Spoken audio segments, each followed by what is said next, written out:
મંજાતા અને જય સિંધના વાછરા દાદા. આજે આપણે આપણા વડોદરા પરિવારના જે વડીલ છે ભીમ બાપા, તો બોરીચાથી, તો ભીમ બાપા આપણને આપણા સિંધના દાદા વિશે અને થોડુંક એક આપણા એક વડોદરા પરિવારને આપણા વડીલ છે, વડીલ તરીકે આપણને એક મેસેજ આપશે જે આપણે ભીમ બાપા પાસેથી જાણશું. બરાબર? તો ભીમ બાપા, થોડુંક એક આપણે આપણા વડોદરા પરિવારને તમે જણાવશો? આપણે સિંધ પ્રદેશમાંથી આવ્યા જ્યારે તાર મેર સાપ કેમ લાગી કે એક સૂર્ય અને એક મેર, એટલે જે ઉજળી સાપ મેરનો ઇતિહાસ છે એ મેર કહેવાના, એટલે મેર કરે એનું નામ મેર કહેવાય, બીજાને મેર કરે એનું નામ મેર કહેવાય. અને એક વાત કે દરિયા પટ્ટી જે છે આપણી, એ પટ્ટીની માલિકીમાં જેથી રહેવાતું નહોતું લોકોથી, અને ઓજર સોજર નામની કોમ જે આવતી હતી, ગામડા લૂંટે લેતી હતી, એ સમયની વાત જો આપણે કરીએ તો એક મેર રાખવો પડતો હતો. એક મેર રીએ જો તો ગામ રહે હતું, ગામ લૂંટાઈ ગયું. ને જ્યાં મેર રહેતો હોય અને બીજાની ઇજ્જત લૂંટાય મેર ન હોય, અને બીજાની ઇજ્જત લૂંટાય ત્યારે પોતાનો જીવ લૂંટાઈ જાય તો ભલે લૂંટાઈ જાય, પણ જે ઇજ્જતની ખમીરતા પોતે જાળવે તે જ મેર. સૂર્ય ઈ મેર, અને મેર એટલે આખી કોમનું છે, સતર છે ઈ મેર.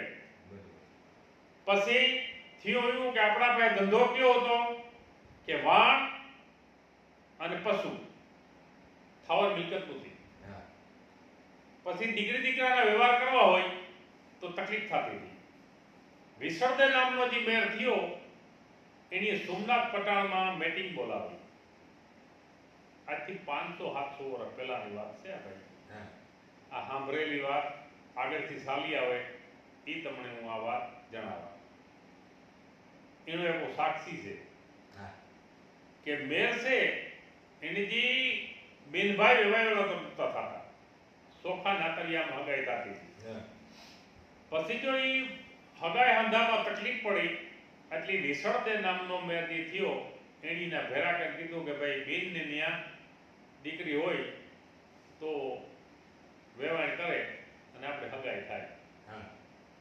સૂર્યવંશીમાંથી ચંદ્રવેલથી 650 વર્ષ પહેલા વિસળદે નામના મેરી એક હેઠો ઉતાર્યો, અને આપણે જે વ્યવહાર છે એમાં એટલો ડિફરન્સ કર્યો. પછી ધંધામાં ગાયું, ભેહું, બકરા, ઘેટા અને વાણ. મેર પાસે વાણ હતા, વાણિયા પાસે, મેર પાસે. એ વાણનો ધંધો ઘણો ટાઈમ રહ્યો. એ પછીથી ગામડા લૂંટાતા, એટલે આ રજવાડાએ કીધું કે જો ભાઈ એક મેર રહેતો હોય તો અડીખમ મેર જે ગામમાં માલિકમ રહેવા માટે એને બધી સગવડ રાજ કરે તો ગામ રહે હવે. ઓજર સોજર નામની કોમને મુરુ મેળદી 1200 માણસની કાપી નાખ્યું, લૂંટવાયા હતા. આ ત્યાંથી આ દરિયાપટ્ટી માથે આજે ગરાના ગામ દેવામાં આવ્યા. મેરને થાવર મિલકત આપવામાં આવી અને મેરના ગામ થયા, મેરનો વહવાટ થયો દરિયાપટ્ટી માથે. એનું મેન કારણ એ હતું. પછી ઓજર સોજર નામની કોમને એમ થયું કે ત્યાં કોઈ મોટો ભૂત થાય, એ આવતી જ બંધ થઈ ગઈ, લોટતી બંધ થઈ ગઈ. એક મેર રહેતો હોય તો આખા ગામની ઇજ્જત છે એના હાથની માલિકીમાં હોય. એને તરવાના મૂઠની માલિકીમાં આખો પોતાનો વિસ્તાર છે એ પકડીને બેઠો હોય. એ અડીખમ મેર શોકમાં રહેતો હતો. એક ઢોલીને રાખવામાં આવતો, બુંગીઓ વાગે એટલે મળદ મુસારો કોઈ પણ સમયની પાબંદી જોયા વિના એ નીકળે જ જાય. પછી તારું ધીયાણું હોય, પછી વારણનું હોય, મોસીનું હોય કે વાઘરીનું હોય કે મુસલમાનનું હોય, એને ગામનો હોય એટલે મારો દીકરો અને મારો પરિવાર. આવી અડીખમથી જીવતી કોમ એ મેર. તેનું ભાગ ઉતા પડ્યા કે ભાઈ ગાયું માર્યું ને, આબરૂ મારીને, એ તો કોઈ મુસલમાનની છોકરી છે કે કોઈ હજામની છોકરી છે કે કોઈ વારણની છોકરી છે, એ નહોતું પૂછ્યું મેરી. દીકરી છે તો કે હા, એની ઇજ્જત લૂંટવા કોણ છે? એની એક જો આપણે વાત કરીએ તો વસરાજ જે થયો એ ઓડેદરા પરિવારમાં એ વસરાજ થયો. 7 અવતાર દાદાના એમાં વસરાજનું નામ આવે તો એ ઓડેદરા પરિવારનો દાદો અને એ જ પરિવારમાં જન્મેલો. અને બારોટનો ચોપડો એવી સાક્ષી આપે કે ભાઈ વસરાજ છે એ સિંધ પ્રદેશમાંથી જ્યારે આવ્યા ત્યારે મોખરે થાપણ હીણું આની પૂજા કરતો. પછી લીલોને જો સડાવવાનું કારણ દાદાના અવતાર 7 થયા. એમાં ધોળી ધજા સડે, ભગવી ધજા સડે અને આપણા દાદાની વસરાજની લીલી ધજા સડેનું કારણ એનો એક પ્રશ્ન મેન છે કે ભાઈ વસરાજની ઓળખાવવા માટે કે મેરનો જે વસરાજ દાદો થયો ઓડેદરા પરિવારમાં જન્મેલો અને સિંધ પ્રદેશ છે એમાં લીલું કપડું છે એ જ માની આવતું. એને કારણે આ દાદો ઓળખાય. જ્યારે આપણે ઘેર દીકરા આના નામ હોય અને બાળક ચોપડો લઈને આવે ત્યારે આપણા પરિવારને એમ કહે કે ભાઈ પહેલા વસરાજને નિવેદ કરો એટલે ચોખા, લીલું નારિયેળ અને લીલું કપડું આ નિવેદ થાય પછી ચોપડાનું પૂજન થાય. પહેલું પૂજન ઈ થાય ને બધાને ખબર છે કે ખબર નહોતી હોય નહીં અજાણ્યમાં ને ઓડેદરા ઘેર નામ હોય અને નામ માટે બારોટ આવ્યો એટલે પેલા કે ભાઈ પહેલી પૂજા દાદા વસરાજની કરો. તો વસરાજની કરવાનું કારણ આપણા વંશ જો છે એ વર્ષો ત્યાં વસરાજની જ માનતા આવે. દાદાના અવતાર 7 થયા. પછી બીજા અવતારની જે વાત કરીએ, ત્રીજાની વાત કરીએ, ચોથાની વાત કરીએ, એ બધા બીજા ઓલામાં સક્રિયમાં થયા. પણ ઓડેદરામાં જે વસરાજ થયો એના નિવેદ પહેલા કરવા પડે. એ ચોપડો એમ કહે ભાઈ આપણે જો અટાણે બોલીએ કે ભાઈ આ આવતું તે આવતું એ આપણી જે વાત છે એ બહુ પેઢી પછીથી ખબર રહે આપણે કે ભાઈ કોણ દાડો અને કયો દાડો ક્યાં થયો એનીથી ખબર જ ને. તો આપણે ચોપડાની જોવાની જરૂર છે કે ભાઈ આ ચોપડામાં હે ચોપડો હાસો હોય ચોપડો હજારો વર્ષ ત્યાં આપણો ચોપડો છે એ બારોટ ખંભેલી થઈએ ને આપણે બારોટને દેવ કહીને બોલીએ ભાઈ દેવ આવ્યા. તો દેવનું કારણ કે આપણા વંશ જો છે એને ખંભે લઈને ફરનારો બારોટ છે એને આપણે દેવ કહીએ. આપણાથી કાકા દાદા એવું કોઈ શબ્દ ન બોલે. પછી ઈ છે ઈ કોઈની પણ ઈ ન બોલે હવે પોતે પણ ઈ જે છે ઈ કઈ કક્ષા હે ને કઈ જગાઈ બેહું એ અમુક બાળકને થોડી ભૂલ થતી હોય, કદાચ અમુક માણસની ભૂલ થતી હોય. એ કાકા દાદા કઈ બોલે કાકા દાદા નો કહેવાય બાળક. બાળક એટલે આપણો દેવ અને આપણે એના જજમાન. આપણે ઘેર આવે એટલે પૂજની આપણો પૂજની ખરો આપણાથી એવો શબ્દ ન બોલાય કે કાકા આવ્યા કે મોટા બાપ આવ્યા કે. એનું કારણ એ છે કે બાળક છે દેવ છે આપણો. ત્યાં વસ્તુની એ કંઈ ધ્યાનમાં રાખવાની હોય કે આપણા જે ગામનો સોરાનો પૂજારી, ગામનો ગાદીપતિ, પછી ગામનો ગોળ અને એ રીતના જ બાળક અને આપણે ઓળખીએ. ઓળખ્યા એના ભગવા પહેરે ભાગે નહીં ગયા બાપુ કે ભૂલ છે. વાઘરી પહેરેલી હલકી કોમય પહેરેલી ભાગવા વગર ગમે ભગવા પહેરેલી નહીં મારા જગા ભગવું કપડો આજની 10,000 વર્ષ પહેલા રામા અવતારની માલિકમાં જ્યારે ભગવુંને માનતા હે તાર સીતાજીને લૂંટવા માટે એ ભગવા પહેરીને ગોતો રાવણ.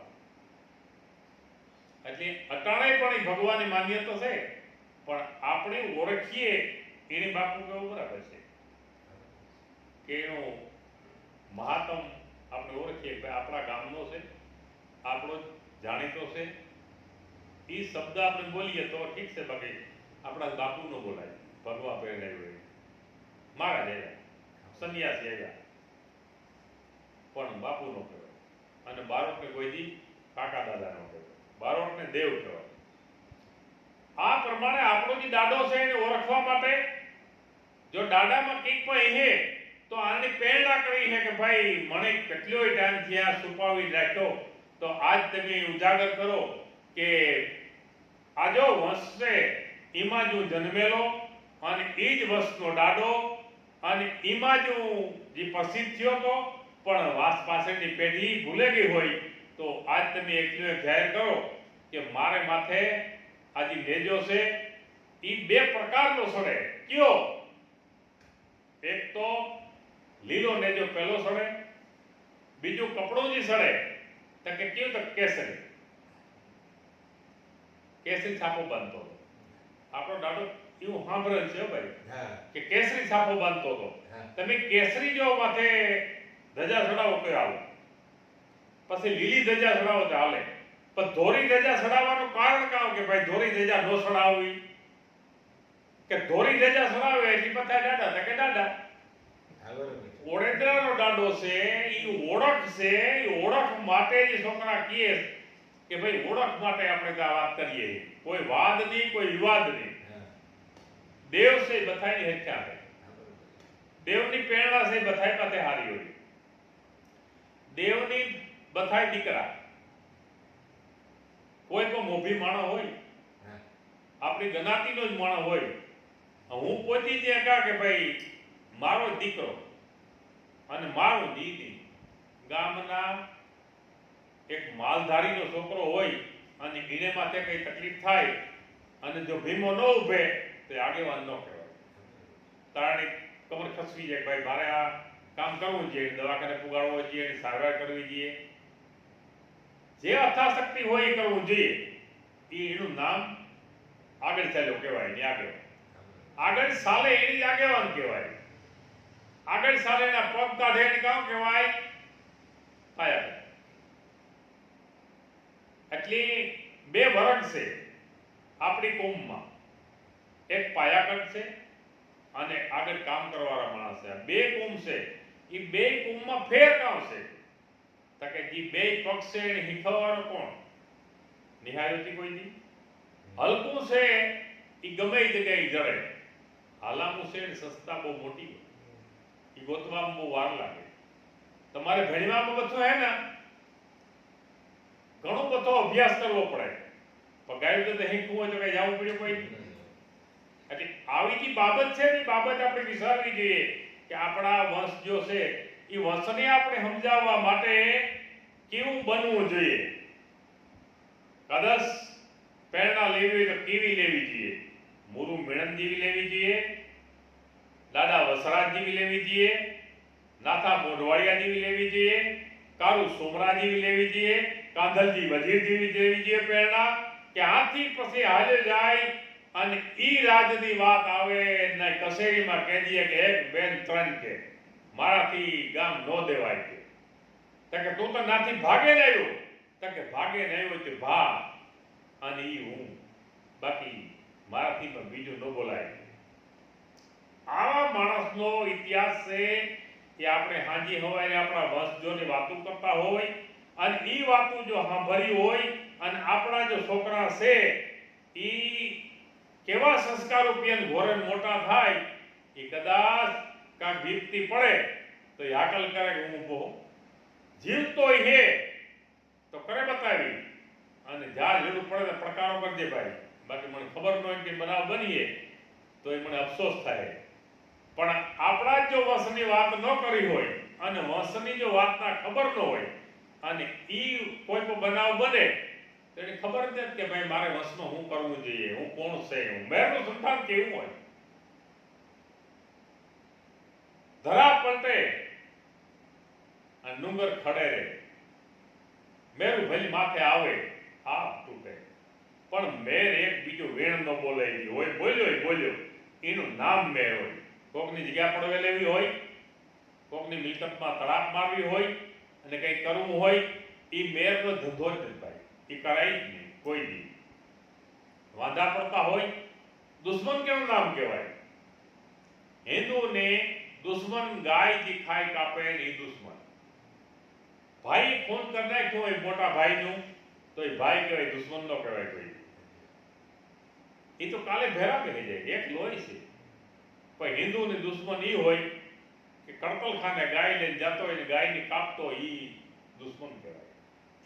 માણસને ખબર ને કે ભાઈ દુશ્મનની ભાષા કેવી હોય અને દુશ્મન કેવો હોય. એટલે કે દુશ્મન થી ભાઈ હારો, એ દુશ્મન કોણ છે એને ખબર નથી. આપણી નાની જે પેઢી છે એને ખબર નથી કે ભાઈ દુશ્મન એટલે કોણ. હિન્દુ ને હિન્દુ દુશ્મન નો હોય. કોઈ પણ મિલકત હારો ઝઘડો થયો, કોઈ માથાકૂટ થઈ, મારામારી થઈ, કાલે બધા ભેરા બેહી જવાના છે. અને એક જ ભાણે ખાતા હોય ને એને માથે જો કઈ આવે તો 17 ફેન ઉભા આવે. પણ કડતલખાને ગાયું લઈને જતા હોય એ હિન્દુનો દુશ્મન કહેવાય. એટલે દુશ્મનની ભાષા, મેરની ભાષા, મેરની રીણીકીની એક શીખવાની જરૂર છે.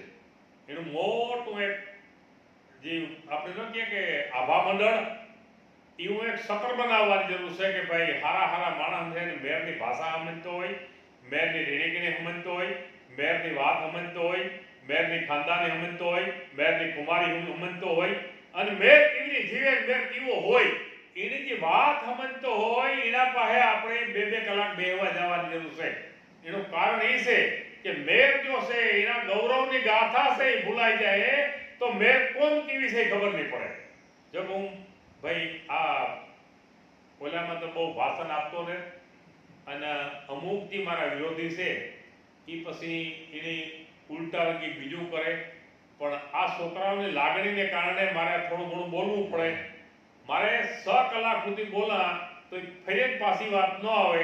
એટલી વાત સમજી હગા, એટલી જાણે હગા, પણ એટલી વાત પૂરી કરો. અને જ્યારે જ્યારે મેરની કોમને અને જ્યારે મારા પરિવારને, એટલે મેર કોમ એ મારો પરિવાર એટલે મારા છોકરા નહીં, છોકરાનો શબ્દ ભૂલે જજો. મેર કોમમાં જન્મેલો હોય મારો પરિવાર કહેવાય. એને જ્યારે જરૂર પડી છે અને હું કંઈ પણ પસાડીના પગ ભરીને જાય ત્યારે મારી નબળાઈ ગણાય છે. એટલે એવું નહીં થવા દા. પણ સમય છે, ઉંમર છે, અને એને કારણે કાંઈ પણ મારી જો ઉણપ આવતી હોય તો જ્ઞાતિ માફ કરજો.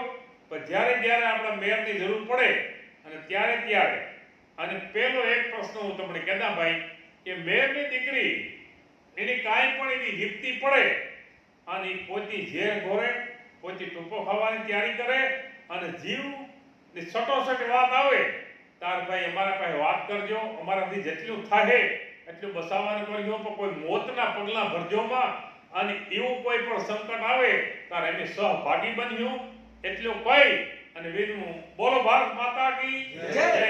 વસરાજ જૈસે એ જો વસરાજની પ્રેરણા છે તો આ બધું છે એનો સિલો છે, આગળ વધીએ. અને જય વસરાજ.